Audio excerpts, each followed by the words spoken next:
उनके सियासी रहनुमा को लेकर ये इतने जज्बाती हुए कि शोपियां से जो है अनंतनाग तक का, बारामूला तक का इनका सफर रह रहा है, वो भी पैदल।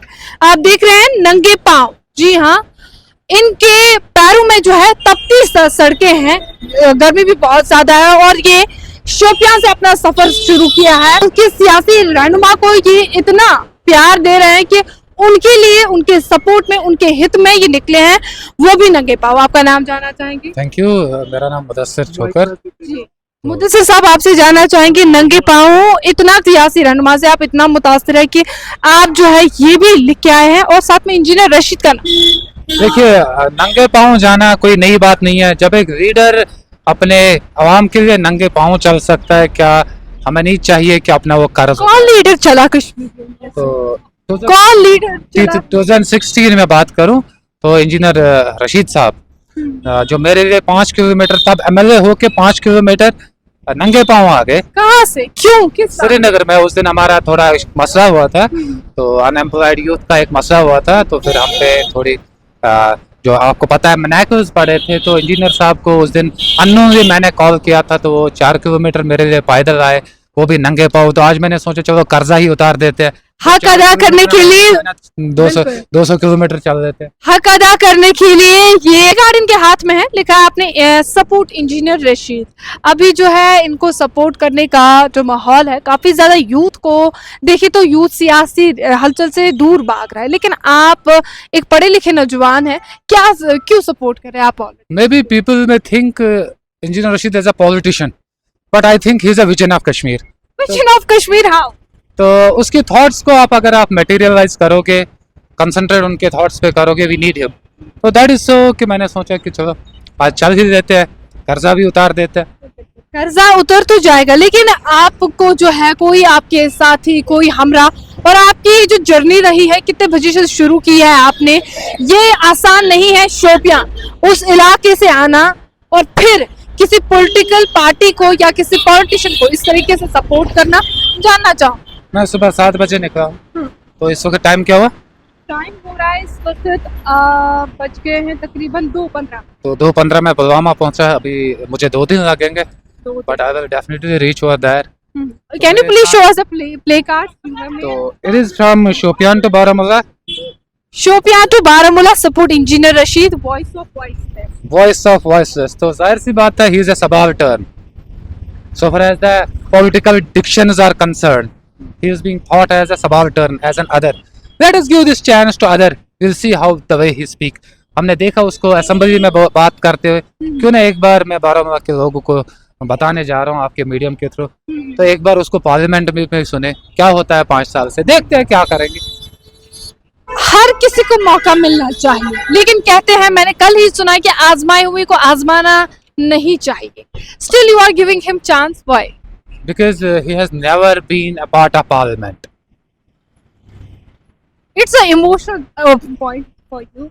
नहीं, it's not an emotional point for me कि मेरा जैसा एजुकेटेड यूथ जब अपने कश्मीर के बारे में नहीं सोचे, then who will come to think about Kashmir? तो मैं इतना कहूँगा कि he is a voice of voiceless. तो बहुत सारे कर्जे हैं उसके, मुझ पे नहीं, हम एजुकेटेड यूथ पे। बहुत सारी जगह उसने हमारे लिए आवाज़ उठाई, तो आज ये हमारा फ़र्ज़ बनता है। हमने तो वोट वहाँ पे देना ही नहीं है, हमने किसी पॉलिटिकल रैलियों में जाना नहीं है, but as a token of love from Shopian to Baramulla, engineer साहब के लिए मैं आ रहा हूँ, वो भी नंगे पाँव। इंजीनियर साहब के लिए ये साहब, मुदस्सिर साहब खुद नंगे पांव आ रहे हैं। आई डोंट नो कि ये सियासत में जाने के बाद इंजीनियर साहब अगर जीत जाते हैं, उन्हें मुदस्सिर साहब का ये एहसान न जाने कितने ऐसे यूथ है जो उन्हें सपोर्ट कर रहे हैं, लेकिन अगर उनके बेटे की बात करें तो वो काफ़ी ज़्यादा इमोशनल हुए हाल ही दिए गए इंटरव्यू में, जब उन्होंने कहा कि मुझे जो है I couldn't listen to my father when he was behind the bars, and that time आपको कैसा फील है? Neither I have watched that clip, nor I know him, ना मैं उसके बेटे को जानता हूँ, मैं सिर्फ इंजीनियर साहब को जानता हूँ कि मेरे उसके साथ पर्सनल रिलेशंस थे बैक। तो आज उनका इलेक्शन है, तो मैंने सोचा कि he is behind the bars. उसने मुझ पे, हम नौजवानों पे थोड़ी सी उस दिन तरस खाई थी, क्योंकि he has sown the seeds and now he is getting its fruits. Did you think as a youth, like he will be empowering youth, Kashmiri youth that has been in unrest, that has been in unemployment since decades? Yeah, employment doesn't mean कि we don't have government jobs. It's not necessary. आप देखो कि जो बड़े businessmen हैं, they don't prefer to be government employees. So unemployment मुझे लगता है कि government people है. They are unemployed because they don't have any other source to think. They don't have any other source to work except that fixed salary.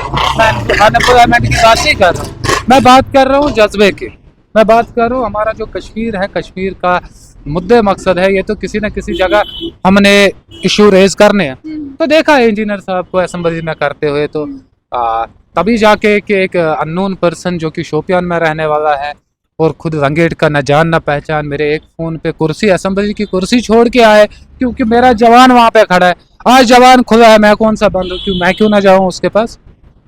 आपने बहुत जज्बाती, बहुत emotional speech आपने बताया कि किस तरीके से जो है इंजीनियर साहब ने आपको सपोर्ट किया है, और इस तरीके से आपके न जाने कितने ऐसे नौजवान हैं जिन्हें इंजीनियर साहब का ये unknown persons are there, unknown and limitless persons are there. So it's our first and foremost duty. We will pay homage to him. So it is kind of pleasure for we people that visiting them. So seriously speaking, I don't know any of the family members, neither I have any contact with them. Do you think any time when Rashid साहब जब वो ये clip देखेंगे तो what kind of emotions and what kind of I must say कि उन्हें जो है शुक्रमंद होना चाहिए इस अवाम का, जो अवाम नंगे पांव इस दहाई में, जबकि भरोसा ही नहीं है लोगों को सियासत पे, और इतना सब कुछ हो जाने के बाद तब भी सियासी रहनुमाओं को इस तरीके से सपोर्ट कर रहे हैं. Do you think ever whenever Rashid साहब जब ये क्लिप देखेंगे, what kind of words are you expecting from? तो मुझे एक बार पीटा गया था पुलिस स्टेशन में. नेम इज नॉट नेसेसरी, तो वर्क इज नेसेसरी. उसने फिर मुझ पे एक बाइट बनाई थी, that is viral on social media, कि मुदस्सिर साहब को पुलिस स्टेशन में पीटा गया. तो उसके बाद उसको भी उस बयान पे भी थोड़ा डांट डपट पड़ी, तब भी पड़ी, अब भी पड़ेगी बेचारे को. So we are corrupted, we are colonized. तब भी पड़ी थी मार बेचारे को, तब भी उसको ताने दिए गए. क्या पता मेरे आने से भी दोबारा फिर ताने मिलेंगे. अभी जो है आपका ये सफर कंटिन्यूअसली जारी रहेगा, 2 दिन तक मुसलसल जारी रहेगा. आपसे जानना चाहूंगी कि ये जो सफर आपका मुसलसल जारी रहने का ये है, इसके बाद बारामूला जाके कोई ऐसा खास कुछ सोच के रखा है, कोई जुलूस से खिताब करेंगे, क्या कुछ आपका फर्दर प्लान? मेरा कोई फर्दर प्लान नहीं है. मैंने सिर्फ बारामूला कॉन्स्टिट्यूंसी के अंदर जाना है, रंगेट की मिट्टी को छूना है और एक मैसेज देनी है लोगों को कि ऐसे हीरे हर घर से नहीं निकलते, कम से कम इस हीरे की कदर कर. सही बात कही इन्होंने कि जिस तरीके का इनका सपोर्ट रह रहा है, ये इंजीनियर रशीद को जो एक हीरा मानते हैं, और वो हीरा जिस हीरे को लेकर ये शोपियां से अपना सफर, जी हाँ आप सही सुन रहे हैं, शोपियां से ये अपना सफर, एक एजुकेटेड यूथ है, पीएचडी स्कॉलर है, पीएचडी आपने करा है, पीजी इन्होंने 5 टाइम्स करा है. मैं आपको इनकी एजुकेशन क्वालिफिकेशन अगर बताऊं तो पूरा दिन ही निकल जाएगा. लेकिन इनका ये जो सफर रहा है अभी कई कांटों पर आ रहा है, लेकिन उसमें अगर इनको किसी ने सपोर्ट किया है, it was only engineer Rashid, और आज ये उसको वापस सपोर्ट कर रहे हैं, और इंजीनियर रशीद को सपोर्ट करते हुए न जाने ये कितने सारे यूथ को अपने साथ लेते चलेंगे बारामूला. देखने लायक बात होगी कि जब इंजीनियर रशीद का किस तरीके का रिस्पांस रहता है मुदस्सिर साहब की इस नंगे पांव चलने वाली जर्नी पर. और इसके साथ ही नाज़रीन आप बने रहे कश्मीर एसेंस के साथ, मजीद स्टोरीज आप तक पहुंचाते रहेंगे.